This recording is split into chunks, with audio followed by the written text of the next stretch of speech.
He thought humiliating her would entertain the room, but he had no idea he was about to destroy his own reputation. The grand recital hall of Westbridge Institute shimmered under golden chandeliers, their light reflecting off polished marble floors that echoed softly with every measured step, a place where only the most refined talents were meant to shine, and certainly not someone like Clara Bennett, who stood quietly near the back of the room in a simple navy dress, her hands folded gently in front of her, her presence so understated that most guests barely noticed her at all, yet the few who did exchanged subtle glances, their eyes lingering just long enough to form assumptions, quick, effortless judgments shaped not by truth but by appearance. And among them stood Dr. Victor Holloway, the Institute's most celebrated piano master, a man whose reputation stretched far beyond these walls, known not only for his brilliance, but for his intolerance of anything he deemed beneath the institution's standards, his sharp gaze sweeping across the room until it landed on Clara, pausing just a fraction longer than necessary, as if her very existence disrupted the carefully curated elegance of the evening. And in that moment, something unspoken settled in his expression, a quiet decision forming behind his composed exterior, the kind of decision that would soon ripple through the entire hall. Around him, elite faculty members gathered in tailored suits and evening gowns, their laughter light, but edged with exclusivity, a circle of prestige that thrived on silent hierarchies.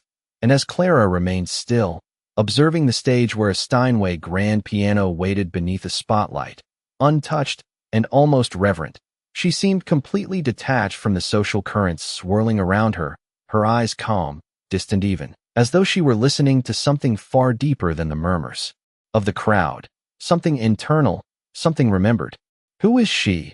a voice whispered nearby, barely concealed beneath a polite smile, and another responded just as softly. "Probably someone's guest, she looks lost."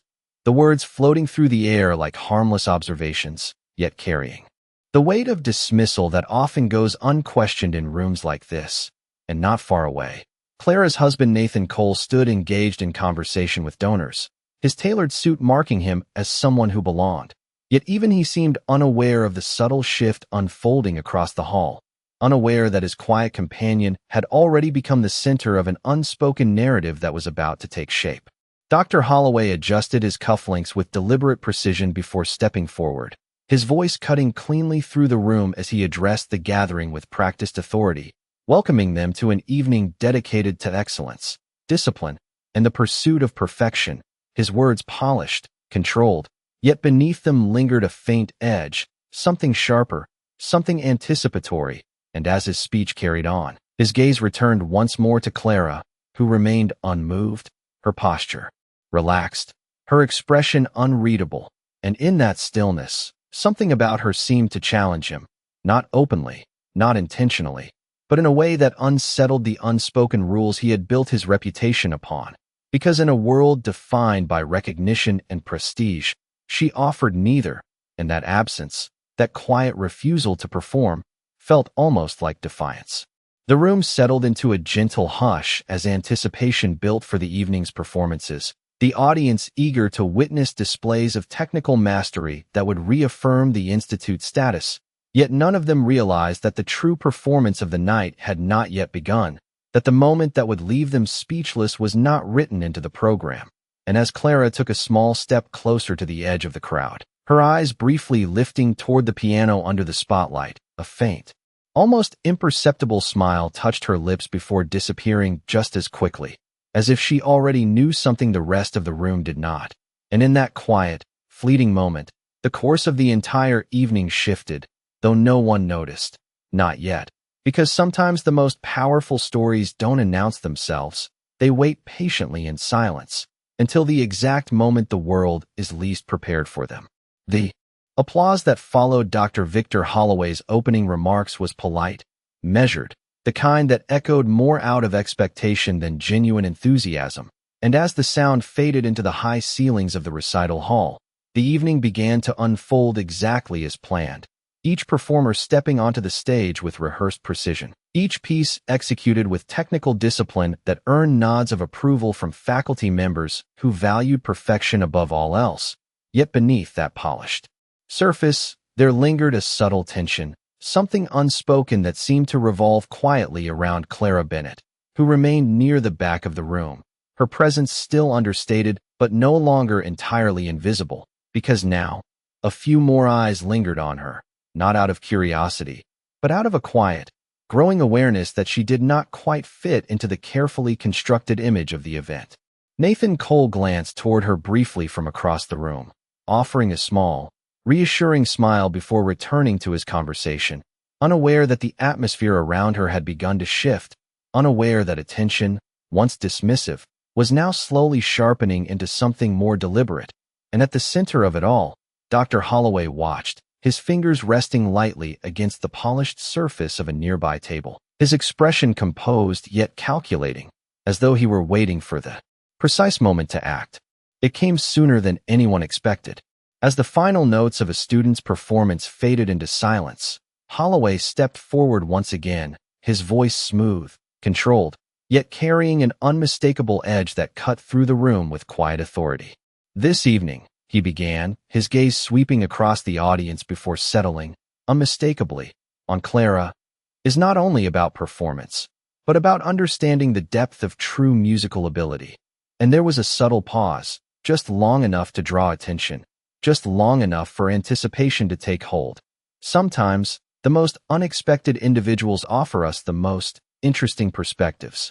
A ripple of murmured amusement passed through the crowd, soft laughter that remained polite but carried an undercurrent of something sharper, something less kind, and Clara felt it, not as a sting, but as a familiar presence, something she had encountered before, something she had learned long ago not to react to. Holloway gestured toward the stage with a casual elegance that masked his intent. "Miss," he said, his tone deliberately vague, as though her identity hardly mattered, "would you care to join us?" The room shifted, attention narrowing like a spotlight as dozens of heads turned toward Clara, conversations falling into silence, the air thickening with expectation, and for a brief moment, she remained still, her eyes meeting Holloway's from across the hall, not with defiance, not with hesitation, but with a calm that seemed entirely out of place given the circumstances, and then, without a word, she began to move. Her steps were unhurried, measured, each one echoing softly against the marble floor as she made her way toward the stage, the distance feeling longer than it truly was, not because of the space, but because of the weight of the moment, the collective gaze of the room pressing in from every side. And as she reached the base of the platform, a faint whisper rose from the audience, barely audible yet unmistakably present. "This should be interesting," someone murmured, followed by a quiet chuckle that was quickly swallowed by the surrounding silence. Holloway waited at the piano, one hand resting lightly on its glossy surface, the other holding a sheet of music that he placed deliberately on the stand as Clara approached, the pages crisp, unfamiliar to most, but instantly recognizable to those with advanced training, a composition known for its complexity, its unforgiving structure, its demand for absolute control. And as he stepped back, his expression carried a hint of satisfaction, the kind that came from setting a challenge designed not to be met, but to be failed. "Take your time," he said, though the tone beneath the words suggested the opposite, and a few scattered laughs followed, quickly fading as Clara reached the bench and paused, her gaze resting on the sheet music before her, her fingers hovering just above the keys without touching them, and in that suspended moment, something shifted again, something subtle yet undeniable, because the room, once filled with quiet amusement, began to still, conversations halted completely, breaths held unconsciously, as though the air itself had thickened, waiting, watching, and for the first time since she had entered the hall, Clara Bennett was no longer invisible. She was the center of it, and somewhere in the silence, something deeper than expectation began to take hold, something no one in that room was prepared to understand. For a brief second, nothing happened, and that silence stretched longer than anyone in the room expected, long enough for a few uneasy glances to pass between faculty members, long enough for a faint smirk to return to Dr. Victor Holloway's face, because to him, hesitation confirmed everything he already believed, that she did not belong here, that this was a mistake that would soon correct itself in the most public way possible. Yet Clara Bennett did not move, Not immediately, her eyes. Scanning the sheet music with quiet focus, not rushed, not overwhelmed, but deliberate, as though she were not seeing something new, but something remembered, something familiar beneath the complexity. And then, almost imperceptibly, her fingers lowered, resting lightly on the ivory keys, not pressing, just feeling, as if reconnecting with something she had not touched in a long time. A soft breath moved through the audience, subtle but collective, as anticipation tightened its grip, and somewhere in the back, a whisper surfaced, "She is going to freeze," followed by a quiet, restrained chuckle that faded quickly as the room seemed to lean forward all at once, drawn into the moment despite itself. Clara's posture remained relaxed, her shoulders steady, her expression calm, and then, without warning, the first note sounded. It was not loud, not dramatic, but clear, precise, carrying through the hall with a tone so controlled it cut through the lingering doubt like a quiet declaration. And before anyone could fully process it, the second note followed, then another, each one placed with intention, each one building something that did not resemble hesitation at all, but certainty. The shift was immediate, though subtle at first, because the room did not react all at once. It adjusted, slowly, as if recalibrating expectations that had already been set, and within seconds, the laughter that had hovered just moments before disappeared entirely, replaced by a silence that felt heavier, more attentive, more aware. Clara's hands began to move with increasing confidence, her fingers gliding across the keys not with force, but with precision, each motion economical, controlled, as though every movement had been rehearsed not for this moment, but long before it, somewhere else, somewhere unseen by anyone in that room.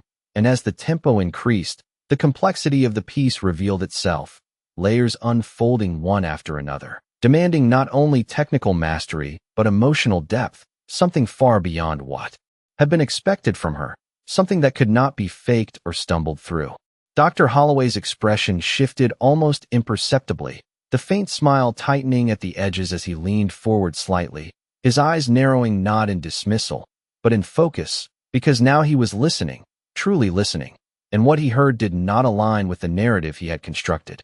The notes continued, flowing seamlessly, each phrase connected with an understanding that suggested more than practice, more than skill. It suggested ownership, as if the music belonged to her in a way that could not be explained through training alone, and the audience felt it, even those without formal knowledge, because there was something undeniable in the way the sound filled the room, something that reached beyond technique and settled into something deeper, something that demanded attention without asking for it. Nathan Cole, standing near the edge of the hall, had stopped mid-conversation, his gaze fixed on the stage, his expression no longer casual, but intent, as recognition slowly began to form, not of surprise, but of realization, as if a truth he had always known but never needed to speak was now unfolding in front of everyone else. The piece intensified, its most difficult passages emerging without hesitation, without strain, each sequence executed, with a clarity that left no room for doubt. And now the room was completely still, no whispers, no movement, only the sound of the piano carrying through the space, commanding it entirely. And for the first time that evening, the hierarchy that had defined the room began to dissolve, not dramatically, not visibly, but quietly, as authority gave way to something it could not control. Dr. Holloway's hand, which had rested so confidently on the piano earlier, now tightened slightly at his side, his composure intact but no longer effortless, because what was unfolding in front of him was not just unexpected, it was undeniable, and in that growing realization, something within the room shifted permanently, because this was no longer a moment of entertainment, no longer a display meant to confirm superiority. It had become something else entirely, something no one had planned for. And as Clara Bennett continued to play, her expression unchanged, her focus absolute, the truth began to settle in, quiet but irreversible, that the story they thought they were telling about her had already been rewritten, note by note, in a language none of them could interrupt.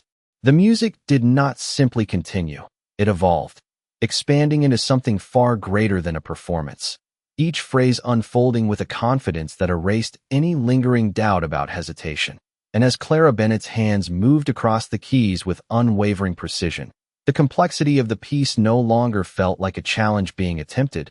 It felt like a language she had spoken her entire life, something deeply ingrained rather than recently learned, and that realization settled heavily over the room, because what they were witnessing could not be explained by luck or courage or even preparation. It was something far more rare, something that demanded recognition whether they were willing to give it or not. The tempo accelerated, weaving intricate passages together with seamless control, her fingers moving so fluidly that the transitions between notes became almost invisible, and yet every sound remained crystal clear, every nuance intentional. And as the melody surged into one of its most demanding sections, the kind designed to expose even the slightest flaw in technique, Clara did not falter, not for a single moment, her expression unchanged, her posture steady, her focus absolute, as if the increasing difficulty only drew her deeper into the music rather than pushing her away from it. The audience, once filled with quiet judgment, now sat completely still, their earlier assumptions dissolving in real time, replaced by something they could not quite name, a mixture of disbelief and reluctant admiration that spread from one person to the next, until it became something collective, something undeniable. And in that silence, even the smallest sound seemed amplified, the soft movement of a breath, the faint rustle of fabric, all of it existing beneath the dominant presence of the piano, which now held the entire room in its grasp. Dr. Victor Holloway's composure, once effortless, began to show the slightest signs of strain, not in any obvious way, but in the subtle tightening of his jaw, the way his posture shifted almost imperceptibly, as though he were trying to reconcile what he was hearing with what he believed should be possible.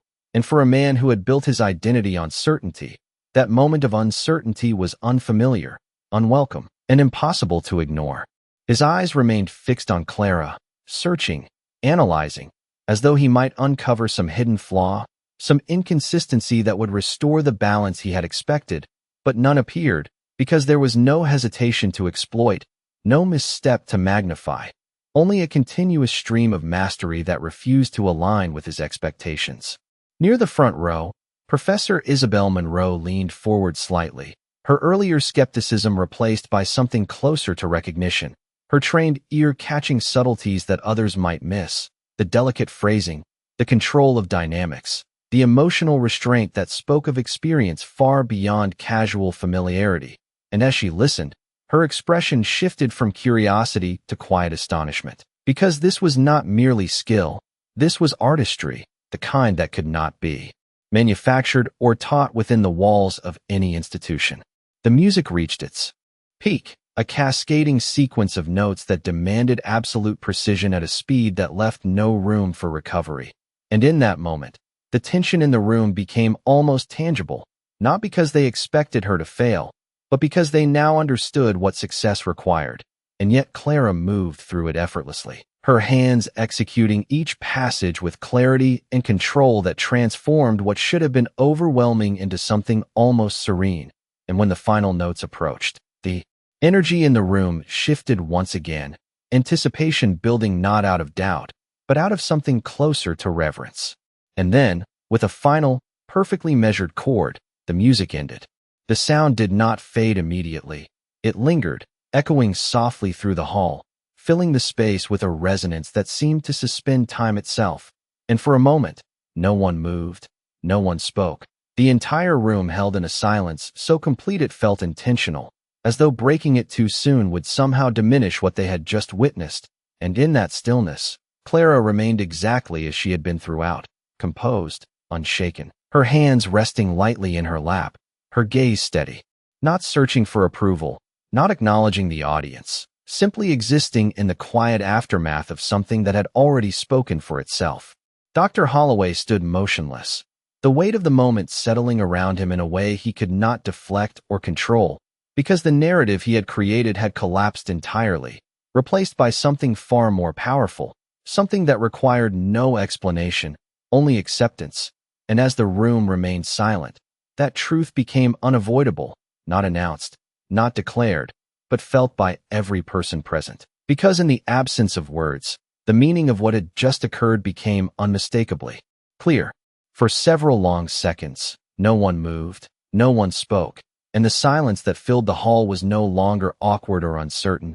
It was heavy with realization, the kind that settles slowly but completely, leaving no room for denial. And then, somewhere near the back, a single pair of hands came together in a soft, hesitant clap, the sound echoing gently through the stillness, followed by another, and then another, until the entire room erupted into applause that rose like a wave, not polite, not measured, but genuine, overwhelming, and impossible to ignore. Yet even as the sound grew, Clara Bennett did not react immediately. She remained seated for a brief moment longer, her posture composed, her expression unchanged, as though the response around her existed at a distance, something external that did not define what had just happened. When she finally stood, her movement was simple, unhurried, and as she turned slightly toward the audience, there was no performance in her acknowledgement, no attempt to draw attention to herself, just a quiet nod that carried neither pride nor apology, and that alone seemed to deepen the impact of the moment, because it made clear that what they had witnessed had not been for them. It had simply been. Dr. Victor Holloway remained where he stood, the applause surrounding him, yet somehow isolating him at the same time. His expression composed but no longer controlled in the same effortless way, because now, every eye in the room shifted between him and Clara, not in anticipation of entertainment, but in search of explanation, and for the first time that evening, he had none to offer. He stepped forward slowly, the polished confidence that had defined his earlier presence now tempered by something more measured, something cautious, and when he spoke, his voice remained steady, but the tone beneath it had changed in a way that could not be masked. That, he began, pausing briefly as if choosing his words more carefully than usual, was an exceptional interpretation, and the hesitation, though slight, did not go unnoticed, because it revealed something far more significant than any direct admission could have. It revealed that he had been wrong. A faint murmur moved through the audience, not of mockery, but of recognition, as the shift in authority became undeniable, and nearby, Professor Isabel Monroe stepped closer, her gaze fixed on Clara with a level of respect that had not been present before, her voice low but clear as she spoke. "You trained professionally." It was not a question, it was a conclusion, drawn from details too precise to ignore, and for a moment, Clara met her eyes, her expression calm, almost reflective, before responding with a simple, quiet truth. "A long time ago," she said, her voice carrying just enough to be heard by those closest, yet somehow resonating beyond them, because it was not the words themselves that mattered, but the weight behind them, the years they implied, the history they hinted at without fully revealing. Nathan Cole approached then, his steps steady, his presence no longer just part of the background, and as he reached Clara's side, there was a quiet understanding between them, something unspoken yet clear, not of surprise, but of acknowledgement, as if this moment had always existed beneath the surface, waiting for its time to emerge. Dr. Holloway's gaze lingered on Clara, searching for something more, perhaps an explanation that would restore the balance he had lost, but none came, because there was nothing left to justify, nothing left to prove. The performance had already done that in a way no words could undo, and in that realization, the dynamic of the room shifted once more, not dramatically, not loudly, but permanently, because the assumptions that had once defined it could not simply return as they were. Conversations began to stir again, but they carried a different tone now, quieter, more thoughtful, the earlier edge of dismissal replaced by something closer to humility. And as Clara stepped away from the piano, moving back toward the space she had occupied before, her presence no longer blended into the background. It altered it, subtly but completely, because now, every glance held a different meaning, every silence carried a different weight, and in the center of it all, Dr. Victor Holloway remained still for just a moment longer, the applause fading around him, the echo of the music lingering in a way that refused to be dismissed, and in that quiet aftermath, one truth stood above all the rest, simple, undeniable, and impossible to ignore, that respect had not been given that evening. It had been earned, and it had been earned in a way that no title, no reputation, and no assumption could ever replace. The applause lingered long after Clara Bennett had stepped away from the piano, not because the audience had forgotten to stop, but because something within them resisted returning to normal, as if the moment they had just witnessed had quietly rewritten the expectations that once defined the room. And even as conversations slowly resumed, they carried a different tone now, softer, more deliberate, shaped by a recognition that could not easily be undone. Clara moved back toward the edge of the hall where she had stood before, her steps just as measured as they had been when she first approached the stage, yet the space around her no longer felt the same, because now, people noticed, not in passing, but with intention, their eyes following her with a mixture of curiosity and respect that had not existed before, and though she did not seek it, she did not avoid it either. She simply accepted it with the same quiet composure that had defined her. From the beginning, Nathan Cole remained beside her, his presence steady, his expression thoughtful, and for a moment he studied her not with surprise, but with a kind of quiet admiration that suggested this was not the first time he had seen her step beyond expectations, only the first time others had been allowed to witness it. And as he spoke, his voice was low, almost reflective. "You never told me you would do that tonight." And Clara's response was just as calm, her gaze drifting briefly toward the stage. Before returning to him, "I did not plan to," she said, her words simple, yet carrying a depth that suggested something more, something unspoken about choice, about timing, about knowing when silence was no longer necessary. Across the room, Dr. Victor Holloway remained engaged in conversation with several faculty members, but the dynamic around him had shifted in a way that was impossible to ignore, because now, the authority he carried was no longer unquestioned, not diminished entirely, but altered, softened by the awareness that even he could misjudge. Even he could overlook something extraordinary when it did not fit within his expectations.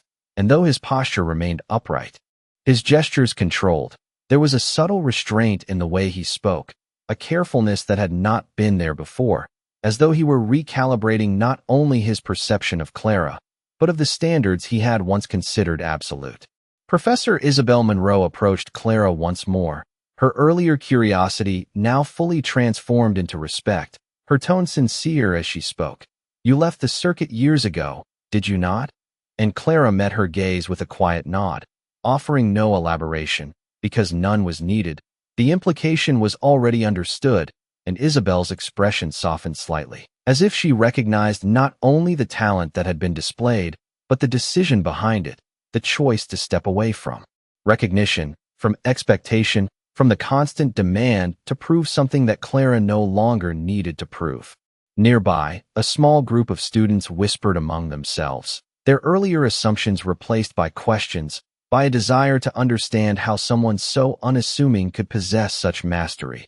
And in their quiet exchange, there was no trace of mockery, only a genuine sense of wonder, the kind that emerges when certainty is replaced by possibility. The stage, now empty, seemed different as well, no longer just a platform for performance, but a place that had held something rare, something that lingered even in its absence. And as the evening continued, each subsequent performance, no matter how skilled, felt subtly measured against what had come before, not unfairly, but inevitably, because once something extraordinary is witnessed, it becomes part of the standard by which everything else is seen. Clara did not return to the spotlight.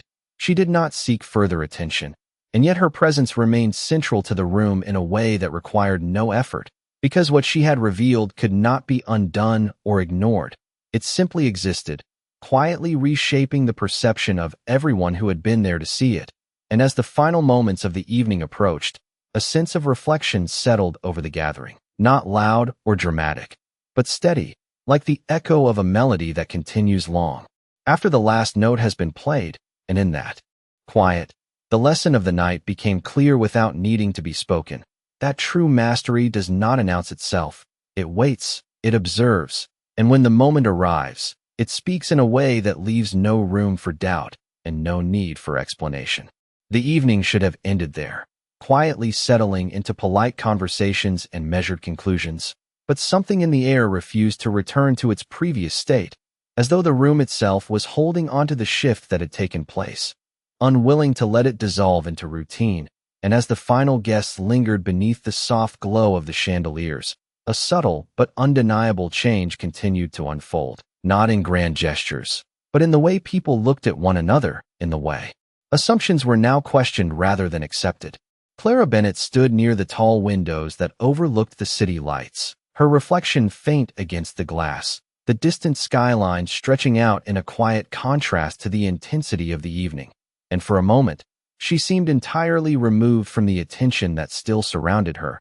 Her focus turned inward, as if she were listening to something beyond the noise of the room, something that had guided her long before this moment ever existed.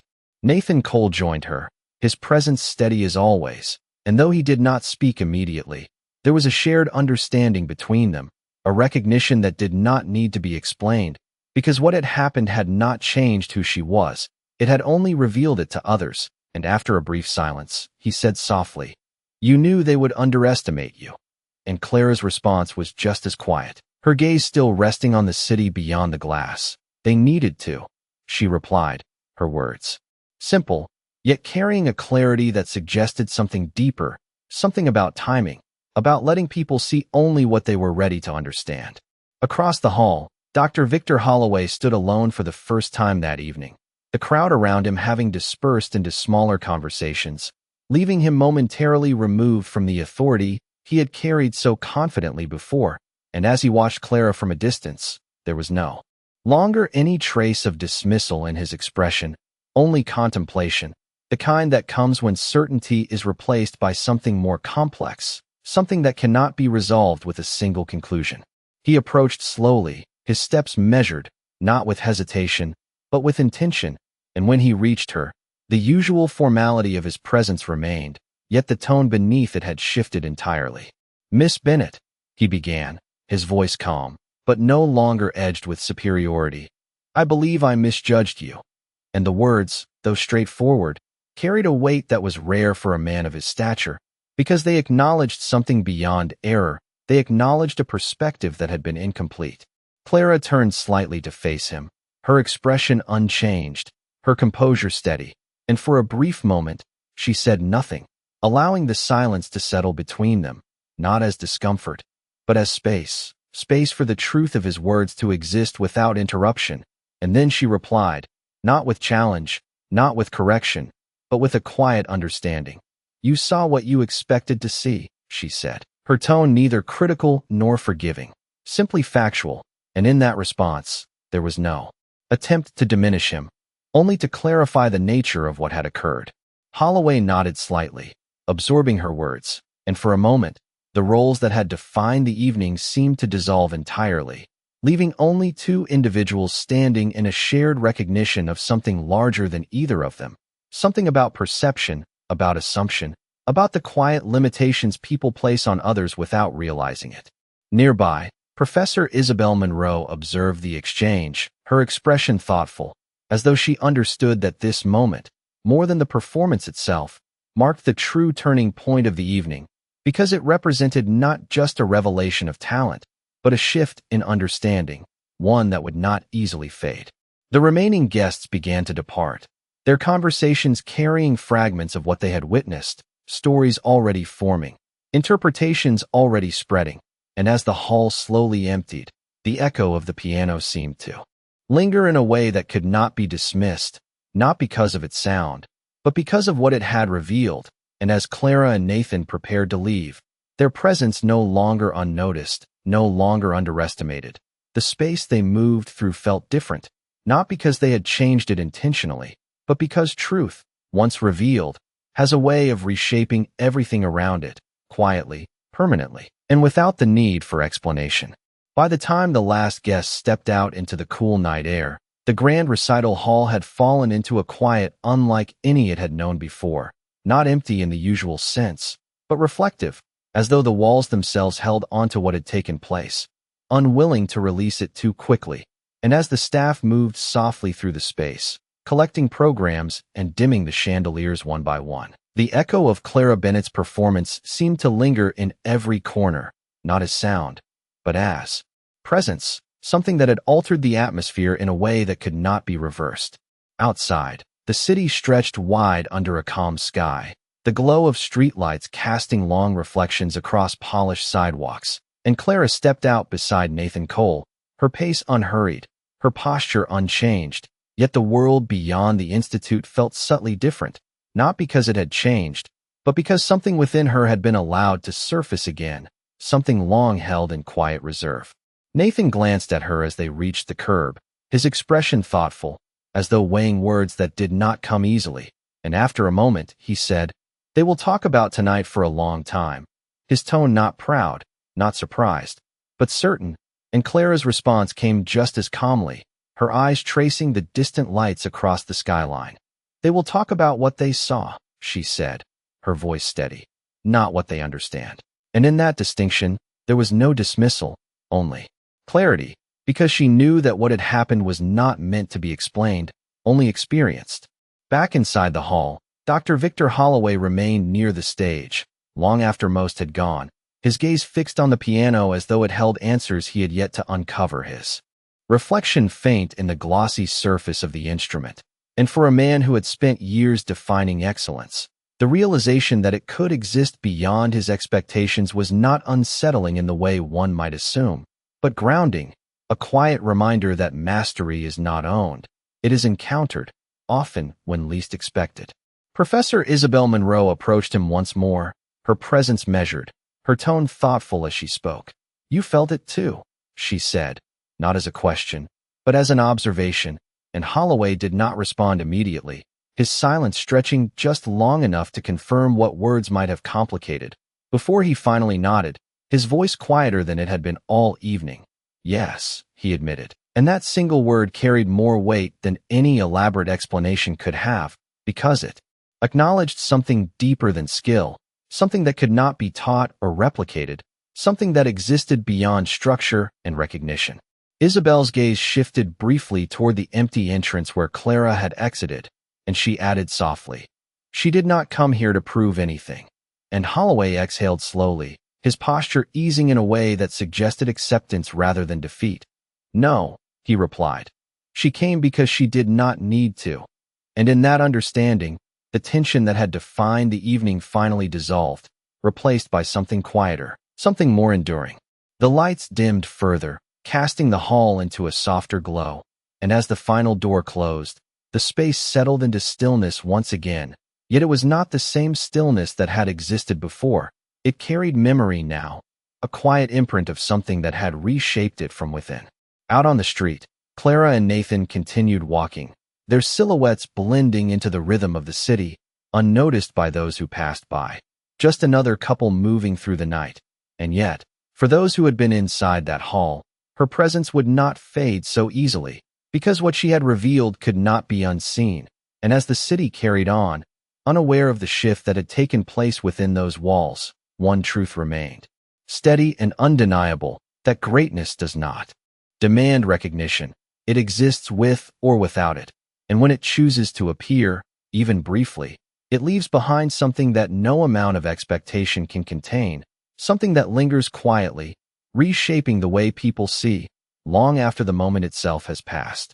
The city carried on as it always did, steady and indifferent, its distant hum blending into the quiet rhythm of the night.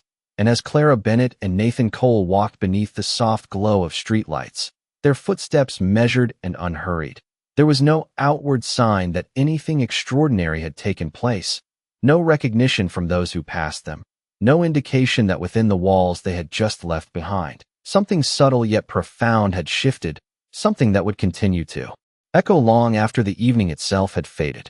Clara's gaze remained forward, her expression calm, untouched by the weight of attention she had left behind, because for her, the moment had not been about recognition or validation.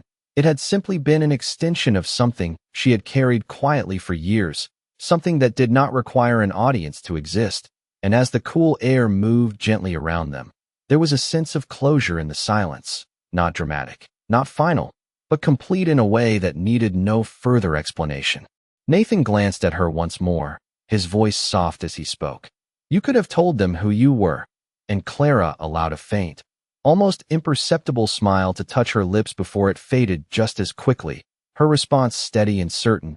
"They saw enough," she said, and in those 3 words, There was no trace of regret, no desire to correct what had been assumed, because she understood something most people did not, that truth, when revealed in its purest form, does not need to be explained. It simply needs to be witnessed. Back at the Institute, long after the doors had closed and the final lights had dimmed, the story of the evening began to take shape in quiet conversations, in reflections shared between colleagues, in moments of realization that surfaced slowly but stayed, and among them, Dr. Victor Holloway remained alone in his office, the soft glow of a desk lamp casting long shadows across the room as he sat in silence, his thoughts not scattered, but focused, revisiting each moment not with resistance, but with clarity, because what had occurred was not something to dismiss, it was something to understand, and for the first time in a long time, he found himself questioning not the ability of another, but the limits of his own perception. The piano in the recital hall remained untouched, its polished surface reflecting the empty space around it. Yet even in stillness, it seemed different, as though it had become a quiet witness to something greater than performance, something that had transcended expectation and redefined it entirely.